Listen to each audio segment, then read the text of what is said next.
भाइयों बहनों, प्रज्ञा संगीतांजलि में आपका पुनः स्वागत है। जैसा कि मैं पहले से कहता आ रहा हूँ, आज भारतवर्ष के दूसरे प्रधानमंत्री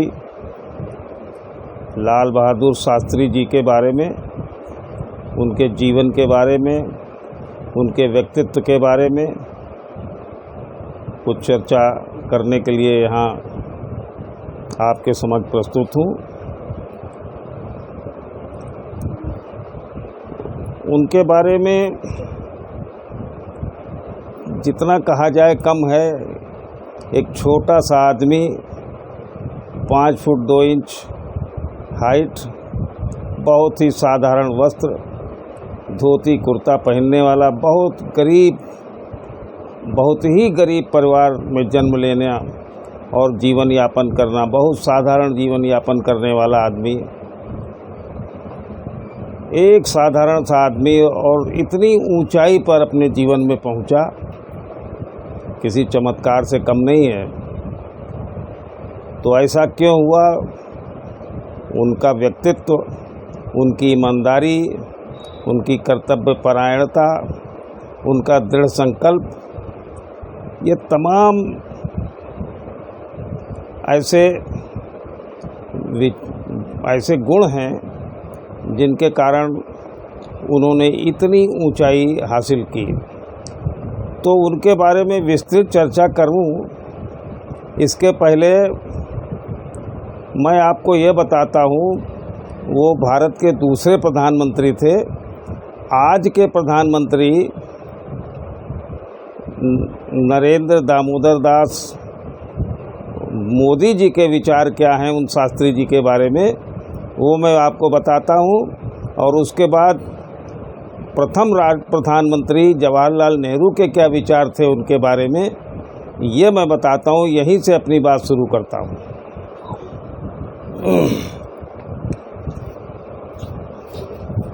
मोदी जी का विचार है, उनका कहना है कि शास्त्री का नाम आते ही हम भारतवर्षियों के मन में एक अजीब सा धैर्य का भाव उमड़ पड़ता है।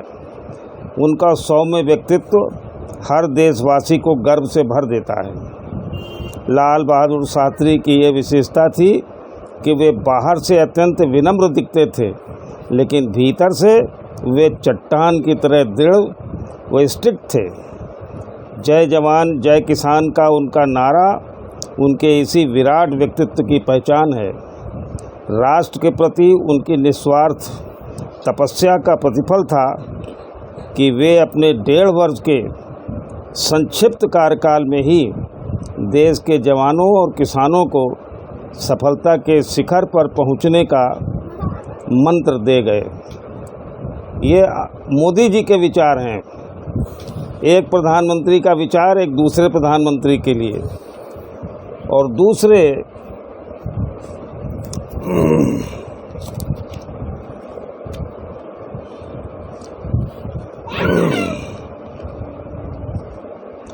दूसरा विचार नेहरू जी का क्या था।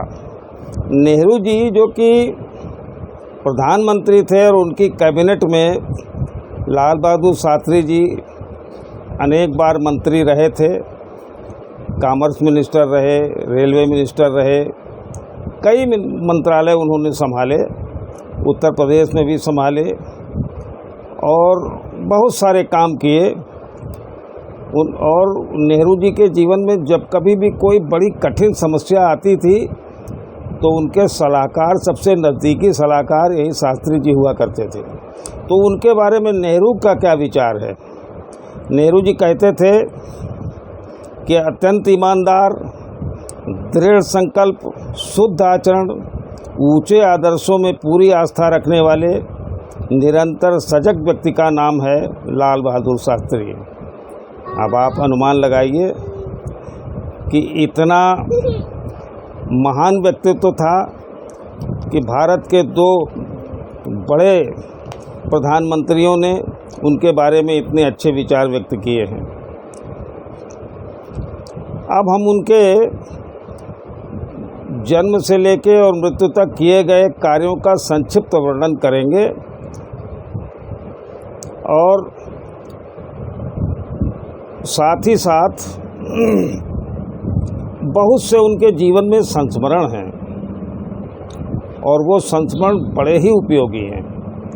तो वो संस्मरण मैं आपको सुनाऊंगा कि एक महान व्यक्ति के अंदर कैसे कैसे गुण होते हैं, वो आपको देखने के मिलेगा। तो संक्षिप्त में उनका जीवन बताता हूँ कि पूरा नाम सभी जानते हैं, लाल बहादुर शास्त्री। आपको शायद पता हो कि वो जाति से श्रीवास्तव थे, कायस्थ थे और वो जाति पात में विश्वास नहीं रखते थे और मानव में प्रेम, मानव के उत्थान के लिए कार्य करे, इसमें भरोसा रख, इसमें उनका विश्वास था। तो उन्होंने जब शास्त्री की डिग्री काशी विद्यापीठ से प्राप्त की तो उन्होंने वही शास्त्री अपने नाम के आगे जोड़ दिया और श्रीवास्तव शब्द हटा दिया।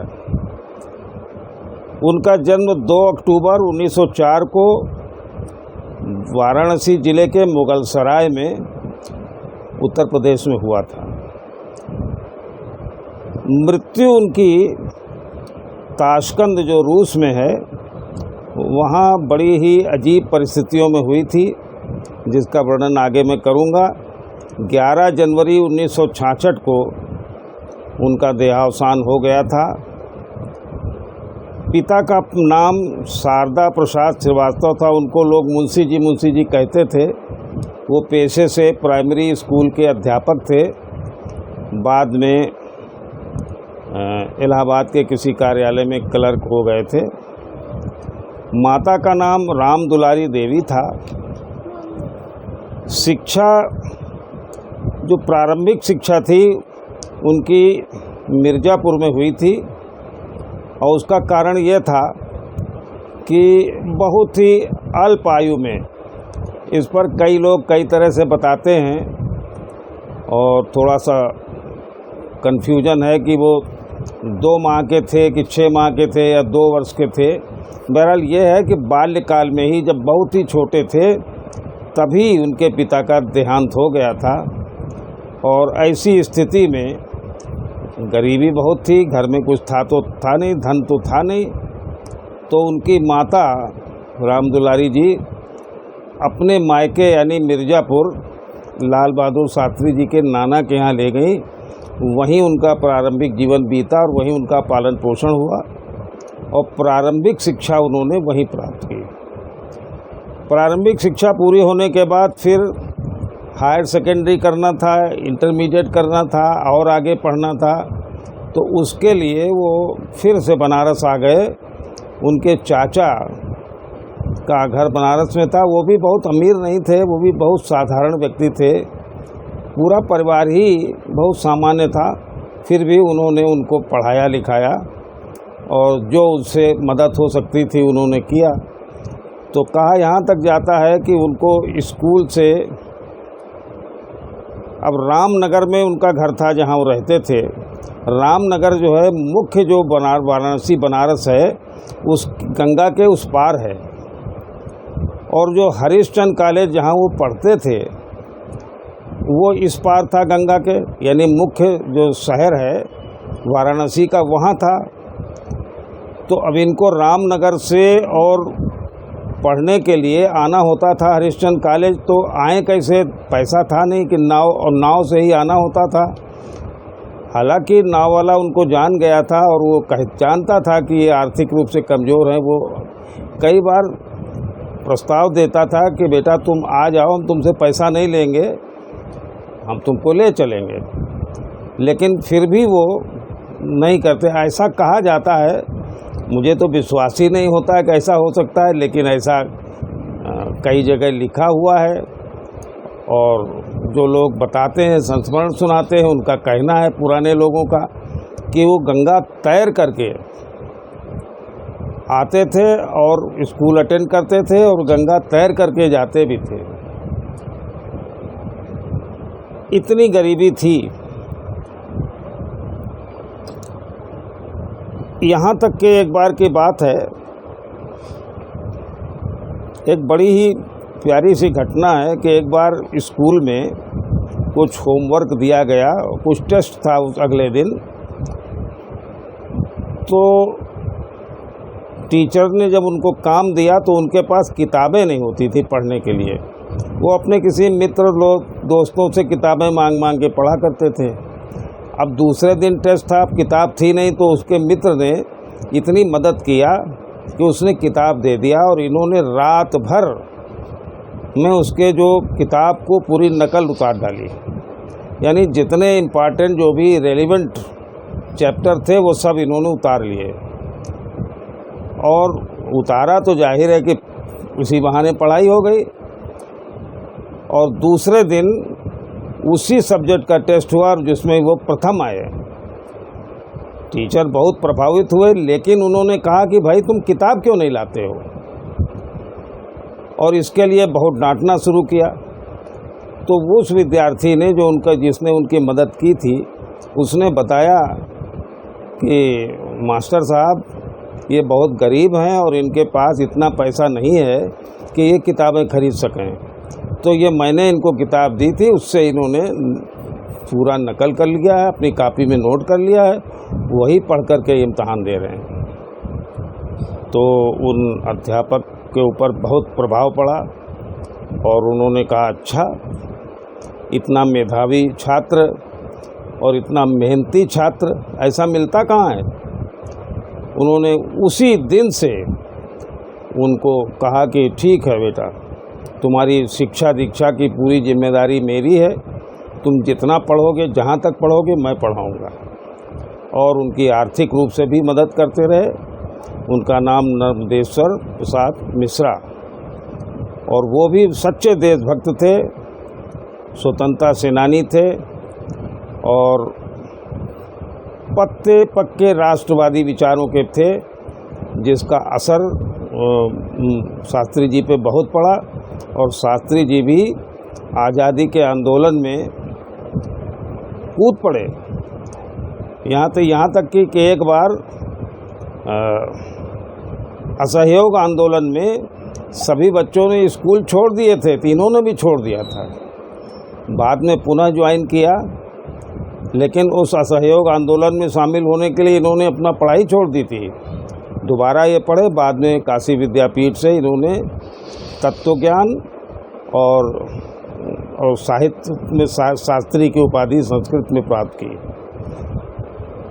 ये वहाँ भी बहुत मेधावी थे। तो इस तरह का इनका बचपना बीता। फिर जब थोड़ा सा समझदार क्या हुए, नाबालिग ही थे, तभी से असहयोग आंदोलन और स्वतंत्रता आंदोलन में, असल में 1915 में गांधी जी की इन्होंने एक स्पीच सुनी और उस स्पीच को सुनने का इतना इन पर असर हुआ कि ये पूरे आज़ादी के आंदोलन में कूद ही पड़े। तो 1921 के असहयोग आंदोलन में भाग लिया। 1930 का दांडी मार्च गांधी जी का बहुत प्रसिद्ध है, उसमें भाग लिया। 1942 में भारत छोड़ो आंदोलन, उसमें भी बहुत सक्रिय भागीदारी की।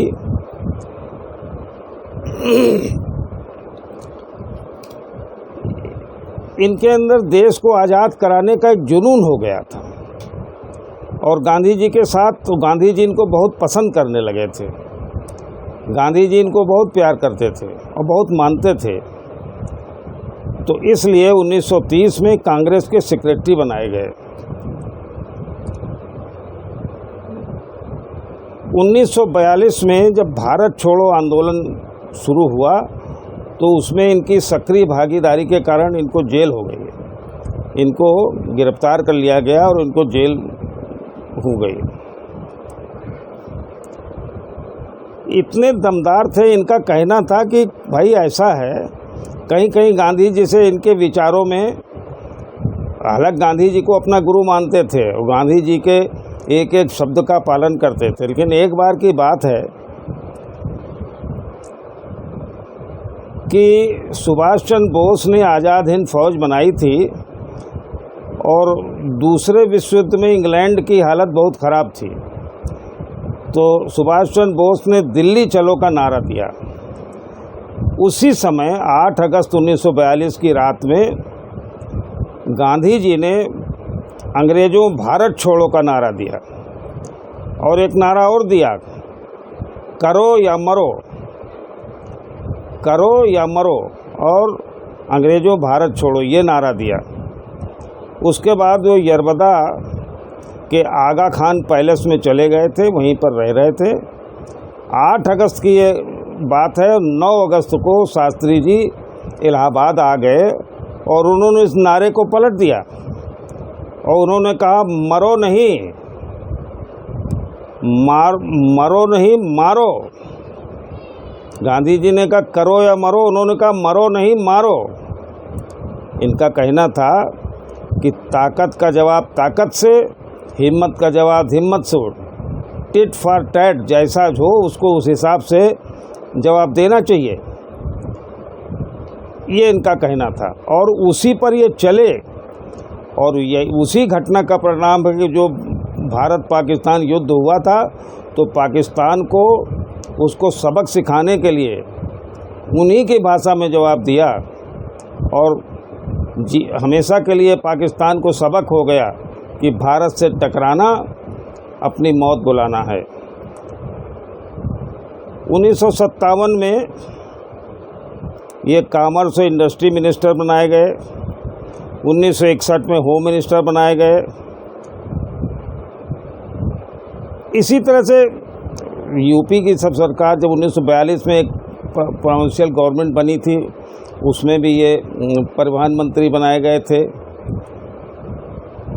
इस तरह से बहुत सारे पदों पर ये रहते रहे क्योंकि सभी नेता उनको बहुत पसंद करते थे और अपनी कर्मठशीलता के लिए, ईमानदारी के कारण ये बहुत पसंद किए जाते थे।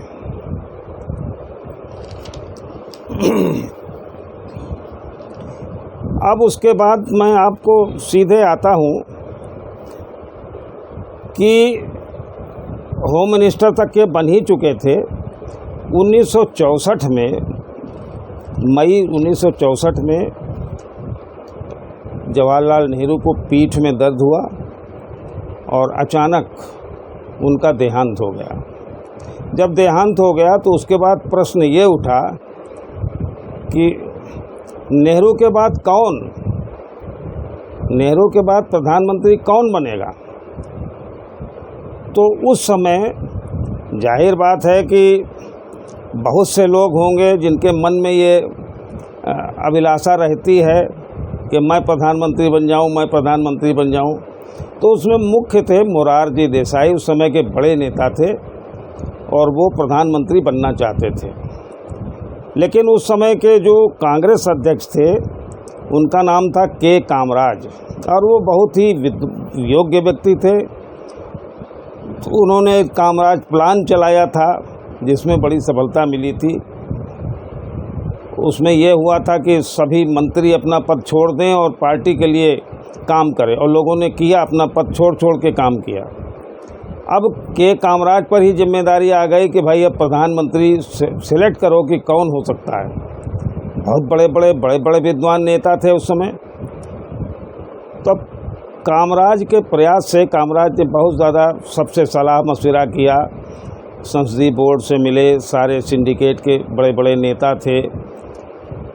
तो शास्त्री जी से पूछा कि आप बताएं कि किसको बनाया जाए।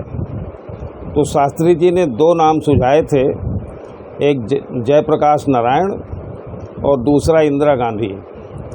तो उन्होंने कहा इन दोनों में से किसी एक को बनाया जा सकता है। उन्होंने अपना नाम नहीं दिया, ना ही ये इच्छा व्यक्त की कि मैं बन जाऊं। लेकिन आश्चर्य की बात यह है कि तमाम नेता जो उस समय के बड़े बड़े नेता थे, इनके न चाहते हुए भी इनको प्रधानमंत्री बनाना चाह रहे थे। इस पर सहमत हो गए और मोरारजी देसाई से जब पूछा गया कि आप बताएं जयप्रकाश नारायण और इंदिरा जी में कौन, तो उन्होंने कहा ये दोनों ही अनफिट हैं। इंदिरा तो अभी बच्ची है और जयप्रकाश नारायण एक कंफ्यूज्ड आदमी है, तो उनको देश की बागडोर देना ठीक नहीं है। तो उन्होंने कहा फिर लोग तो शास्त्री जी को भी चाहते हैं, तो आपका शास्त्री जी से मुकाबला होगा, और शास्त्री जी नहीं चाहते कि कोई वोटिंग हो, मुकाबला हो, तो उनका एक ही तरीका है कि मुझे प्रधानमंत्री के लिए उम्मीदवार मान लिया जाए, शास्त्री जी हट जाएं। लेकिन संसदीय बोर्ड ने यही फैसला किया मिलके कि नहीं, मोरारजी देसाई की जिद नहीं चलेगी और शास्त्री जी ही योग्य नेता हैं और वही संभाल सकते हैं, और उनको जो है प्रधानमंत्री का पद पर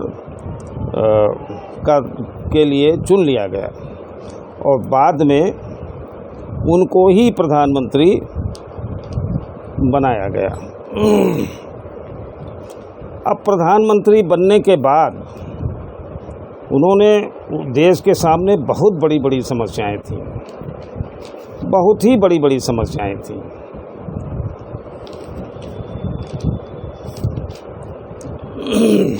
जैसे पहली समस्या तो ये थी, एक बात और बताना है कि उनको, चूँकि उनका पर्सनालिटी जो थी, शारीरिक जो बनावट थी, वो बहुत छोटे कद के, बड़ा ही प्रभावशाली व्यक्तित्व था नहीं, तो बहुत से लोग और बहुत से पत्रकार उनको बहुत महत्व नहीं देते थे। यहाँ तक कि एक प्रेस कॉन्फ्रेंस हुई और उसमें बड़ा ही अटपटे सवाल लोगों ने पूछे और जिससे उनको बड़े आहत हुए। जब वो प्रधानमंत्री बन गए तो प्रधानमंत्री आवास उस समय हुआ करता था तीन मूर्ति भवन। तीन मूर्ति भवन नेहरू जी का आवास था। अब इंदिरा जी ये चाहती थी कि तीन मूर्ति भवन जो है वो मेमोरियल, नेहरू मेमोरियल बना दिया जाए, तो इसके लिए शास्त्री जी को उन्होंने पत्र लिखा। शास्त्री जी अभी विचार ही कर रहे थे, तब तक उनकी नेहरू जी की बहन का एक और पत्र आ गया कि भाई आप विचार करके जल्दी से जल्दी बताएं, क्योंकि इंदिरा जी बहुत परेशान हैं कि आप तीन मूर्ति भवन में रहना चाहेंगे या उसको मेमोरियल बनाना चाहेंगे। एक बात और उन्होंने, इंदिरा जी ने लिख दी थी कि भाई नेहरू जी की बात और थी, बहुत लोग मिलने आते थे, इसलिए तीन मूर्ति भवन बड़ा था, उनके लिए उनके योग्य था, और आपसे मिलने के लिए इतने लोग आएंगे नहीं, तो इसलिए आप कोई छोटे भवन में भी जा सकते हैं। कहने का आशय उनका ये था। शास्त्री जी को ये बात बहुत ही अखरी, उन्होंने कहा कि भाई इतनी बात है तो ठीक है, मैं तीन मूर्ति भवन की तरफ देखूंगा ही नहीं, और बाद में फिर तीन मूर्ति भवन में वो नहीं गए। दूसरी समस्या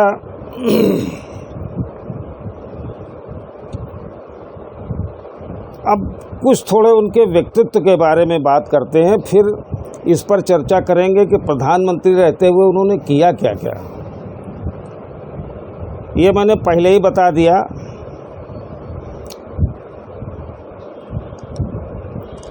शास्त्री जी का अपना व्यक्तिगत विचार था कि देश के प्रति निष्ठा सभी निष्ठाओं से पहले आती है, और यह पूर्ण निष्ठा है, क्योंकि कोई भी आकलन नहीं कर सकता कि बदले में उसे क्या मिलता है। कुछ मिले न मिले, लेकिन देश के प्रति निष्ठा सबसे बड़ी निष्ठा है। ये जीवन में सबसे बड़ी, ये एक सिद्धांत बना लेना चाहिए। आपको पहले मैंने बताया था जात पात के बहुत खिलाफ थे, इसलिए उन्होंने अपने नाम के आगे से श्रीवास्तव शब्द ही हटा दिया। दहेज प्रथा के बहुत खिलाफ थे, उन्होंने अपने विवाह में कोई दहेज नहीं लिया। शुद्ध शाकाहारी थे, पान, बीड़ी, सिगरेट, शराब, इससे दूर दूर का उनका नाता नहीं था। बहुत ही ईमानदार थे, काबिल थे, देशभक्त थे। इस बात को सिद्ध करेंगे आगे कि कितने ईमानदार थे और कितने देशभक्त थे। ये बातें आगे के चर्चा में मैं ये बताऊंगा, सिद्ध हो जाएगा।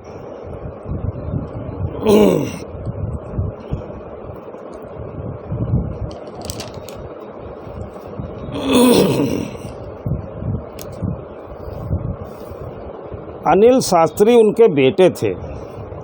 अनिल शास्त्री ने कुछ बातें बहुत एक संस्मरण बताए हैं, कुछ अपनी अभिव्यक्त किया है। तो उन्होंने कहा कि वो प्रधानमंत्री थे, नेता थे, सब कुछ थे, लेकिन एक अच्छे पिता भी थे, एक आदर्श पिता थे।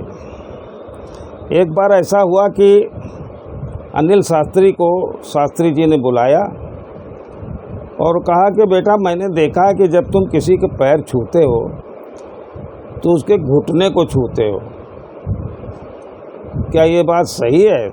तो अनिल शास्त्री को बड़ा अजीब सा लगा, लेकिन अब भाई अनिल शास्त्री कहते हैं मैं तो झूठ बोल गया। और मैंने कहा नहीं बाबूजी, वो अपने पिता को बाबूजी कहते थे, बाबूजी ऐसा नहीं है, और मैं पूरे सम्मान पूर्वक सबके पैर छूता हूँ और जिस तरह से छूना चाहिए। तो शास्त्री जी ने कहा कि अच्छा, हो सकता है मैंने ही गलत देखा हो। तो शास्त्री जी खड़े हुए और अपने बेटे अनिल शास्त्री के पैर छुए, जैसे कि पंजे पर हाथ लगा करके पैर छुआ जाता है, मत्थे लगाया जाता है। उन्होंने कहा देखो, इस तरह से पैर छुआ करो। इस तरह से उन्होंने पैर छूना बताया। उनके एक प्रेस सचिव थे कुलदीप नैयर साहब। ये कुलदीप नैयर का नाम बहुत विख्यात है। कुलदीप नैयर साहब ने बताया कि एक बार जब वो होम मिनिस्टर थे तो कुलदीप नैयर और शास्त्री जी अपनी गाड़ी से कुतुब मीनार साइड से गुजर रहे थे, तो वहाँ पर ऑल इंडिया मेडिकल इंस्टीट्यूट भी है। तो वहीं पास में एक रेलवे क्रॉसिंग थी, रेलवे, तो वहाँ फाटक बंद रहता था। तो फाटक बंद था तो वहाँ पर एक, जैसे कि ठेला लगा के लोग गन्ने का रस पेरते हैं और गन्ना का रस बेचते हैं, तो वैसा ही एक गन्ने का रस बेच रहा था। अब उस समय ये होम मिनिस्टर थे और ये दूर खड़े रहे और उन्होंने कहा कि नैयर से कि नैयर आओ यार, एक गिलास गन्ने का रस पी लिया जाए। तो नैयर ने कहा अरे साहब, आप यहीं रुकिए, मैं मंगवा देता हूँ, यहीं आएगा गन्ने का रस। उन्होंने कहा नहीं ऐसी बात नहीं है, हम लोग खुद चलते हैं, पी लेते हैं। आप अंदाज़ा लगाइए, आज का होम मिनिस्टर होता तो वो गन्ने का रस वाला मैं ठेले के उनके सामने बुलाया जाता और आकर के उनको सर्व करता। लेकिन शास्त्री जी में कोई इस तरह का घमंड या मान या ये सब नहीं था उनमें। वो बड़े होते हुए बहुत जन साधारण की तरह से व्यवहार करते थे, सही माने में वो आम आदमी थे। उन्होंने कभी भी, उनके अंदर अहंकार नहीं आया। ये कई घटनाएं उनके जीवन में हुई हैं जबकि वो बिल्कुल अहंकार छू भी नहीं गया था, और छोटे से छोटे आदमी के लिए उनके मन में बहुत दया थी और बड़ी मदद करते थे। तो इस तरह से नैयर साहब ने घटना सुनाई है।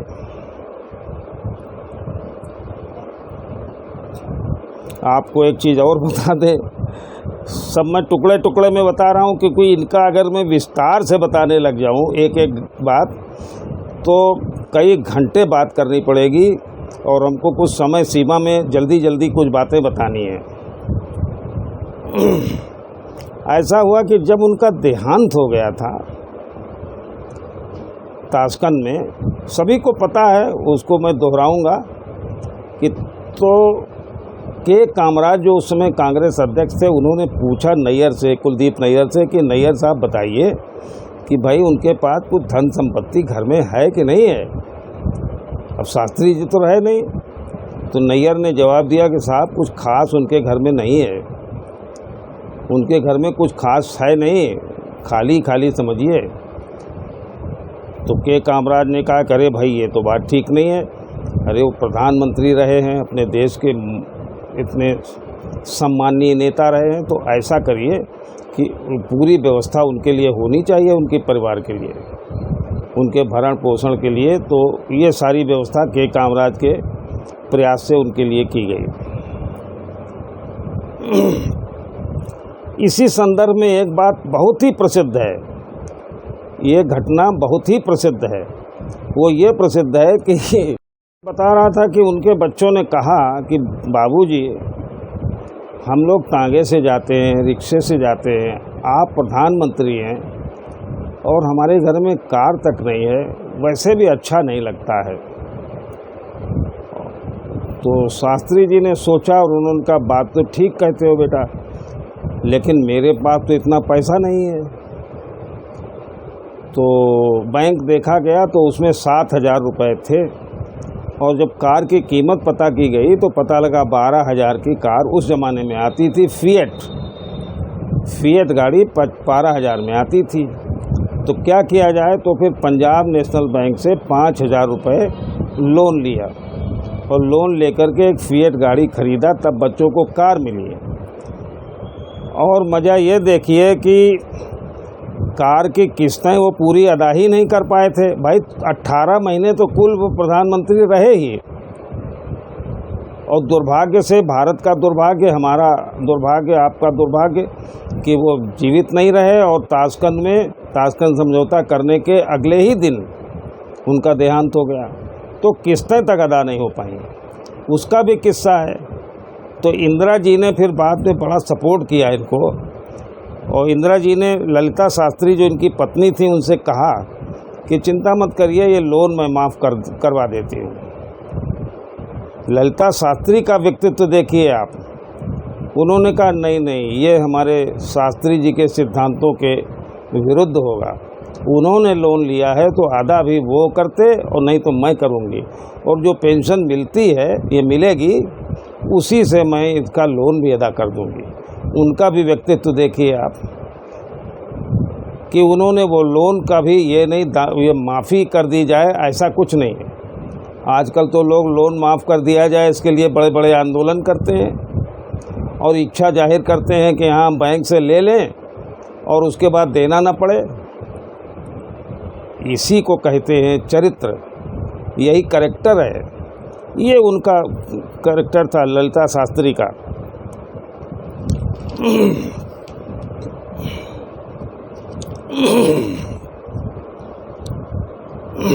और आगे बताते हैं।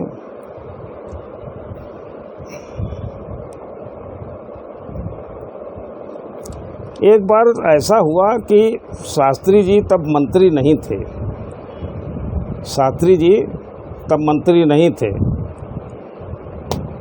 तो मैंने कहा जब एक बार मंत्री नहीं थे तो नैयर साहब, रात का समय था, उनके घर शास्त्री जी के घर चले गए, और उन्होंने देखा कि बाहर के कमरे में शास्त्री जी एक हल्का सा बल्ब जला करके और कुछ पढ़ रहे थे, और पूरे घर में अंधेरा पड़ा हुआ था। तो उन्होंने कहा शास्त्री जी क्या बात है, आप एक कमरे में बल्ब जल रहा, पूरे घर में अंधेरा है आपके, क्या बात, क्या दिक्कत है? तो उन्होंने कहा भाई दिक्कत ये है कि मैं, अब बिजली महंगी है, खाना पीना भी महंगा है, दाल महंगी है, सब्जी महंगी है, सब चीज़ महंगी है, और मैं भाई छोटा आदमी हूँ, मेरे पास इतना पैसा तो है नहीं तो मैं उसको अफोर्ड नहीं कर पाऊँगा, इसलिए मैं बचत करता हूँ, और मेरा काम, और घर में कोई काम नहीं है तो अंधेरा है, मैं पढ़ रहा हूँ तो मैं बत्ती जलाए हुए हूँ, बस कुल इतनी सी बात है। अब आप सोचिए, ये एक नेता है, और कंपेयर करिए आज के नेता से, एक साधारण आदमी से कंपेयर कर लीजिए, उसकी भी ऐसी सोच नहीं होगी। और एक दूसरी बात उन्होंने कहा, दूसरी बात अगर मैं निरर्थक जलाता हूँ तो एक राष्ट्रीय क्षति है, वही बिजली बचेगी तो किसी दूसरे के काम आएगी। अब आप देखिए कितने महान विचार थे कि अपना तो ठीक है अफोर्ड नहीं कर पाएंगे, लेकिन अगर अफोर्ड कर भी पाते हैं तो भी निरर्थक नहीं जलाना चाहिए, राष्ट्रीय क्षति है। अब ये बात आप विचार देखिए। तो मित्रों, वीडियो थोड़ा लंबा हो रहा है तो इसका दूसरा पार्ट देना है, और बहुत तुरंत मैं दूंगा, और वो बिना बताए हुए, अभी तो खाली मैंने भूमिका बनाई है, अभी बताने को मुझको तो लग रहा 2 पार्ट में भी नहीं हो पाएगा, लेकिन मैं दूसरे पार्ट में एन केन प्रकार समाप्त कर दूंगा, बहुत शार्ट में बताऊंगा। ये बहुत विराट व्यक्तित्व है, बताने के लिए बहुत है, अनिल शास्त्री ने बहुत संस्मरण दिए हैं, उनके बेटे सुनील शास्त्री ने बहुत अपने जीवन का बताया। ललिता शास्त्री के ललिता के आंसू एक किताब है, उसमें बहुत सी बातें हैं। और अभी तो इनका ताशकंद समझौता है, प्रधानमंत्री काल में इनके किए गए बड़े बड़े कार्य, ये सब सब्जेक्ट, सारा सब्जेक्ट बाकी है कि प्रधानमंत्री रहते हुए कितने बड़े बड़े काम किए जो बड़े बड़े प्रधानमंत्री नहीं कर सके, वो इन्होंने 18 महीने के कार्यकाल में कर दिया। वो सब उल्लेखनीय है, बताना है, इसलिए अवश्य सुनिएगा। और अगला मैं आज ये अपलोड हो जाएगा, उसके बाद बहुत ही जल्दी दूसरा पार्ट दूंगा और आप लोग अवश्य देखें। मैं पुनः कहता हूँ कि इनको आप लोग अपने देखें, बच्चों को भी दिखाएं, बच्चे सुने, उनको ज्ञानवर्धन होगा, जानकारी होगी। और बाकी तो वही सब्सक्राइब करें, शेयर करें, अच्छा लगता हो तो कमेंट भी ज़रूर करें। नमस्कार।